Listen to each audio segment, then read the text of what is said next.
దగ్గర ఉండేటువంటి బంగారం ఆవిడ ధరించినటువంటి మాంగళ్యాన్నే సీతమ్మ వారికి సమర్పించాట. కనుక 3 మాంగళ్యాలు భద్రాచలంలో, ఒకటి జనక మహారాజుకు చెందిన మాంగళ్యం, ఒకటి దశరథ మహారాజుకు చెందిన మాంగళ్యం, మరొకటి రామదాసుకు చెందిన మాంగళ్యం. మరి మీరు ఇంకొక సందేహం రావచ్చు, జనక మహారాజు దశరథ మహారాజు ఇచ్చారండి దీనికి అని. భావన ప్రధానం అంతే తప్ప వాళ్ళివ్వల. రామదాసు గారే 3 మాంగళ్యాలు చేయించారు. ఆయన భావన ఏంటంటే జనక మహారాజు మాంగళ్యం ఒకటి, దశరథ మహారాజు మాంగళ్యం ఒకటి, తాను ఇస్తున్నటువంటి మాంగళ్యం అనేటువంటి భావనతో 3 మాంగళ్యాలు కలిగినటువంటి దానిని ఈనాడు సీతమ్మ వారికి అలంకరించేటువంటి ఏర్పాటు చేశారు. మాంగళ్య పూజ అయినది. అర్చక స్వాములు ఆ మాంగళ్యాన్ని మనందరికీ దర్శింపజేస్తారు. వెంటనే రామచంద్రమూర్తి ఆ మాంగళ్యాన్ని సీతమ్మ వారి మెడలో ఉంచుతారు. అంతా కూడా మనం సేవిద్దాం. హారతి జరుగుతున్నది. పూజ కార్యక్రమం అంతా కూడా అయిన తర్వాత మాంగళ్యానికి హారతి జరుగుతున్నది. అష్టలక్ష్మీ స్వరూపిణ్యై అష్టైశ్వర్యప్రదశ్రియై సౌభాగ్యప్రద దీక్షాయై మహాలక్ష్మ్యై సుమంగళం. లక్ష్మీ రమణ గోవింద గోవింద, జానకీ రమణ గోవింద గోవింద. మాంగళ్య సూత్రాధిష్టాన దేవతాభ్యో నమః. యథాస్థానం ప్రతిష్టాపయామి. భగవతి మంత్రమూర్తే స్వపదమాసాదయా సాదయా క్షమస్వ. ఓం సుమంగళీరితి మంత్రేణ శ్రీ సీతా మహాలక్ష్మీ దేవ్యాః కంఠే మంగళసూత్రం బద్ధ్వా. సేవించండి. అర్చక స్వాములు మనకి ఆ మాంగళ్యాన్ని ధరింపజేస్తూ ఉన్నారు. అద్భుతమైనటువంటి మాంగళ్యం రామదాసు గారు తయారు చేయించినటువంటిది. ఇందాక మనం పచ్చల పథకాన్ని, చింతాకు పథకాన్ని, రామమాడను చూసినట్లుగానే ఇది కూడా అంత ప్రాచీనమైనటువంటి ఆ మాంగళ్యాన్ని, రామదాసు గారు తయారు చేయించినటువంటి మాంగళ్యాన్ని, 3 మాంగళ్యాలు కలిగినటువంటి మాంగళ్యాన్ని రామచంద్రమూర్తి సీతమ్మ వారి మెడలో వేస్తూ ఉన్నాడు. ఇది అద్భుతమైనటువంటి సన్నివేశం. మనందరి యొక్క భాగ్య విశేషం వలన ఇటువంటి ఒక గొప్ప సన్నివేశాన్ని మనం చూడగలుగుతూ ఉన్నాం. అందరికీ అన్ని వైపులా అర్చక స్వాములు ఆ మాంగళ్యాన్ని దర్శింపజేస్తున్నారు. అంతా కూడా సేవించండి. ఇప్పుడు రామచంద్రమూర్తి సీతమ్మ వారి మెడలో ఆ మాంగళ్యాన్ని ధరింపజేస్తారు. సుమంగళీరితి మంత్రేణ శ్రీ సీతా మహాలక్ష్మీదేవ్యాః కంఠే ఆచార్యః హరింధ్యాయన్ సమర్పయేత్. ఓం సుమంగళీర్యం వధూరిమాగుం సమేత పశ్యత సౌభాగ్యమస్యై దత్వాయాధాస్తం విపరేతనా. మాంగళ్యధారణ ముహూర్త సుముహూర్తోస్తు భవంతో మహాంతో అనుగృహంతు. మాంగళ్యధారణ ముహూర్త సుముహూర్తోస్తు. మాంగళ్యధారణ అయిన తర్వాత వారణమాయిరం అని కార్యక్రమం. నిజంగా ఈ కళ్యాణం, సీతారాముల కళ్యాణం అత్యద్భుతమైనటువంటిది. ఆనాడు మిథిలా నగరంలో సీతారాముల కళ్యాణాన్ని దర్శింపలేకపోయామే అనుకునేటువంటి మనకు రామదాసు గారు ఈ భద్రాచలంలో ఈ శ్రీరామనవమి నాడు కలుగజేశారు. ఆనాడు మనం చూడలేకపోయినా ఈనాడు అర్చామూర్తులుగా వేంచేస్తున్నటువంటి ఈ భద్రాచల రాముడి కళ్యాణాన్ని సేవించేటువంటి భాగ్యం మనకు కలుగుతూ ఉన్నది. ఆ వారణమాయిర కార్యక్రమాన్ని అర్చక స్వాములు నిర్వహిస్తారు. గోదాదేవి రంగనాథుణ్ణి తాను వివాహం చేసుకున్నట్లుగా కలగని తనకు వచ్చినటువంటి ఆ కలను తన స్నేహితురాళ్లకు చెప్తుంది. ఆ కలలో తనకు రంగనాథుడికి ఏ పద్ధతిలో వివాహం జరిగిందో దాన్నంతా వర్ణించి చెప్తుంది. ఇదంతా కూడా కళ్యాణానికి సంబంధించినటువంటి వృత్తాంతం కనుక ఈ ప్రబంధాన్ని అక్కడ అనుసంధిస్తూ ఆ విధంగా ఆ ఒక ఆటలాగా, నారికేళములతో బంతి ఆటలాగా వధూవరులిద్దరూ ఆడుకుంటున్నారనేటువంటి భావన. నిజానికి అక్కడ అర్చకులు ఇద్దరే ఆడుకుంటూ ఉన్నారు. కానీ ఒక అర్చకుడు రాముడు అని, ఇంకొక అర్చకుడు సీత అని మనం భావించాలి. వారి విధంగా సీతారాములిద్దరూ ఈ విధంగా బంతి ఆట ఆడుతున్నారు అనేటువంటి భావనతోటి ఈ ప్రబంధం ఉంటుంది. ఆ ప్రబంధాన్ని చక్కగా చెవులారా విందాం మనం. దీనివలన సత్సంతానం కలుగుతుంది. సంతానం లేనటువంటి వారికి, వివాహం కానటువంటి వారికి వివాహం అవుతుంది అంటారు ఈ ప్రబంధ శ్రవణం వలన. శ్రీశైలేత్యాది ప్రణతోస్మి నిత్యం அல்லினாள் தாமரமேல் ஆரணங்கினின் துணவி மல்லினாடாண்டமடமையில் மெல்லியலாலாயர் குலவேந்த நாகத்தாள் தென் புதுவை வேயற்பயந்த விளக்கு வாராணாமாயிரம்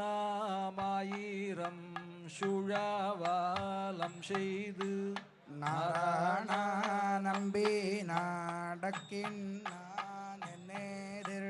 பூராண பொற்கூடம் வைத்து பூரமெங்கும் தோராணன் நாட்டாக்கான கண்டேன் தொழினான் வாராணாமாயிரம் சுழாவாலம் செய்து நாராயண நம்பி நாடக்கின்னேதில் பூராண பொற்கூடம் வைத்து பூரமெங்கும் தோராணன் நாட்டாக்கான கண்டேன் தொழினான் இந்திரனுள்ளிட்ட தேவர் கூழமெல்லாம் வந்தீருந்தென்னை மகள் பேசி மந்திரத்து மந்திர கோடியூடுத்தி மாணமாலை அந்தாரி சுட்டக்கான கண்டேன் தொழினான் ஆயனு காத்தான் கண்டகானவினை வேயர் புகழ்வெள்ளி புத்தூர் கோன் கோதை சொல் தூய தமிழ் மாலை இறைந்தும் வல்லவர் வாயுண்ணன் அக்காலை பெத்து மகிழ்வாலே ஆயனு காத்தான் கண்டகானவினை வேயர் புகழ்வில்லி புத்தூர் கோன் கோதை சொல் தூய தமிழ் மாலை இறைந்தும் வல்லவர் வாயுண்ணன் அக்காலை பெத்து மகிழ்வாரே स्तोमत्रयस्त्रिगुं भुवनस्य पत्नी विवस्वद्वादे अभिनो गृणाहि घृतवती सवितराधिपत्यैः पयस्वतीरन्तिराशानो अस्तु ध्रुवा दिशां विष्णुपत्न्यघोरास्येषा नासहसो यामनोता बृहस्पतिर्मातरिश्वोत वायुः सन्धुवाना वाता अभिनो गृणन्तु विष्णम्भो दिवो धरुणः पृथिव्या अस्येषा नाजगतो विष्णुपत्नी विश्वव्यचा इषयन्ते सुभूतिः शिवानो अस्मदितिरुपस्थे महादेव्यै च विद्महे श्रीभूसख्यै च धीमहि तन्नो नीला प्रचोदयात् సీతారాముల దివ్య కళ్యాణ మహోత్సవ సమయమునందు చూడి కొడుతన చియార్ సంభావన.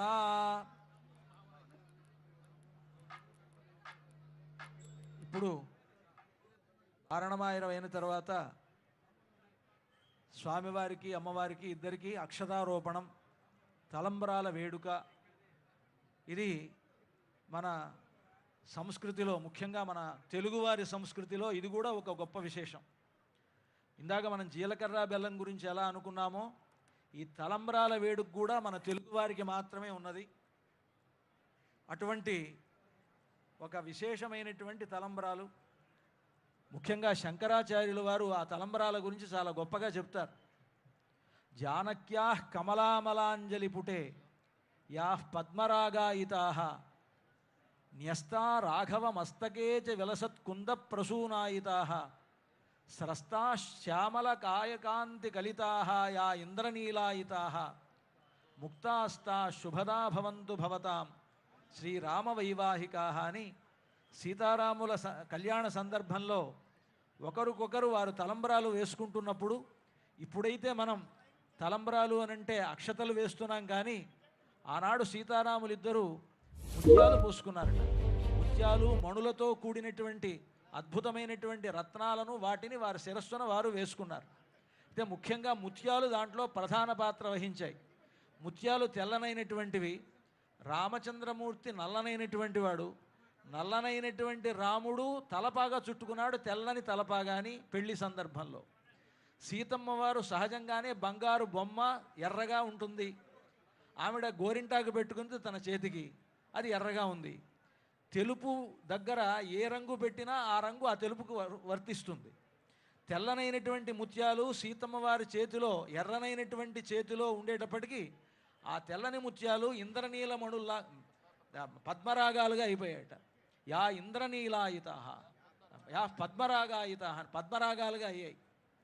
ఆ తర్వాత సీతమ్మ వారు తన చేతిలో ఉన్నటువంటి ఎర్రగా కనిపించేటువంటి ముత్యాలను రాముడి తలపాగా మీద వేశారు. తలపాగా తెల్లగా ఉంది కదా, అప్పుడు ఆ తలపాగా మీద అవి తెల్లని కుంద ప్రసూనాల్లాగా అయినాయట. కుంద ప్రసూనాలు అంటే మల్లె పువ్వుల్లాగా తెల్లగా అయ్యాయి.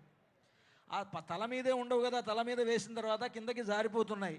రాముడు నల్లగా ఉంటాడు, ఇంద్రనీలమణి సన్నిభుడు రామచంద్రమూర్తి. ఆయన తల మీద నుంచి జారుతూ ఉంటే ఆయన నల్లదనం ఆ ముత్యాలకు అంటుకొని ఇంద్రనీలమణులాగా ప్రకాశించాయని. ఒకే తెల్లని ముత్యాలు సీతమ్మ చేతిలో ఎర్రగాను, రాముని తల మీద తెల్లగాను, రాముని పైనుంచి నల్లగాను 3 రకాలుగా కనిపించాయి అని, ఇటువంటి ముత్యాలు మీ అందరికీ కూడా శుభాలు కలుగజేయాలి అని శంకరాచార్యుల వారు అద్భుతంగా వర్ణించారు ఆ కళ్యాణ ఘట్టాన్ని. అటువంటి ఆ ముత్యాలు మన భద్రాచలంలోనే చాలా చోట్ల, అన్ని చోట్లలో ఈ రోజుల్లో కళ్యాణాల్లో ముత్యాలు సమర్పిస్తున్నారు, కానీ ముత్యాలు సమర్పించేటువంటి ఆచారం ఆరంభమైంది భద్రాచలంలోనే. ఈరోజు గౌరవ ముఖ్యమంత్రి వర్యులు ప్రభుత్వం తరఫున, తెలంగాణ ప్రభుత్వం తరఫున ఇక్కడికి విచ్చేసి ముత్యాల తలంబ్రాలు సమర్పిస్తున్నారంటే ఆనాడు ఈ తెలంగాణ రాష్ట్రాన్ని పరిపాలించినటువంటి తానీషా గారి ఆచారం ఇది. అనూచానంగా వస్తున్నటువంటి ఆచారం. ఇక్కడ చూసి మిగతా క్షేత్రాల్లో గవర్నమెంటు ఆయా కార్యక్రమాల్లో పాల్గొనడం జరిగింది, కానీ భద్రాచలానికి ఉండేటువంటి వైశిష్ట్యం ఏమిటంటే ఆనాడు రామదాసు గారిని జైల్లో పెట్టడం వలన తానీషాకి రాముడు కనిపించి రామదాసుని జైలు నుంచి విడిపించి తానీషాను కూడా అనుగ్రహించి ఒక ముస్లిం అయినటువంటి తానీషా రామభక్తుడయ్యేట్లుగా చేసినటువంటి ఒక గొప్పతనం అనేటువంటిది భద్రాచల క్షేత్రానికి ఉన్నది. కనుక ఈ భద్రాచలానికి ఉండేటువంటి ప్రాచీనత, భద్రాచలానికి ఉండేటువంటి మహత్తు, భద్రాచల రాముడికి ఉండేటువంటి మహిమ, ఆయన లోకానికి సాటినటువంటి ఒక గొప్ప దివ్యక్షేత్రం ఈ భద్రాచల దివ్యక్షేత్రం.